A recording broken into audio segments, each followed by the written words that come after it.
ఇక్కడ వాల్మీకి ఎంత కష్టం వచ్చిందంటే పాపం ఆయన యొక్క ఉదారమైన మనస్సుకి స్వభావానికి మనం సాష్టాంగం చేయాలి. ఎందుకంటే ఎదురుగా బ్రహ్మదేవుడు నిలిచి ఉన్నప్పుడు ఆయన నిషాదుని బాణానికి గురి అయి మరణించిన క్రౌంచ పక్షి యొక్క దీనస్థితి గురించి, ఆయన ఆ క్రౌంచ పక్షి చనిపోగానే నిషాదుని శపించిన శ్లోకం గురించే పదే పదే ఇంకా ఆయన అక్కడ స్మరించసాగాడని ఈ శ్లోకం మనకి తెలియజేస్తుంది.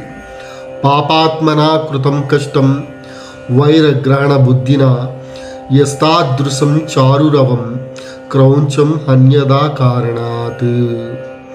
అలా దుఃఖిస్తూనే మాటి మాటికి ఆ క్రౌంచ పక్షి గురించి ఆలోచిస్తూ తన అంతర్గత మనస్సులో శోకంతో నిండిన వాడే వాల్మీకి మరలా అదే శ్లోకాన్ని పలుకుతున్నాడు. ఇది ఈ శ్లోకం యొక్క అంతరార్థం అన్నమాట. శోచన్నేవ ముహు క్రౌంచీముపశ్లోకమిమం పునః జగావంతర్గతమన భూత్వా శోకపరాయణ.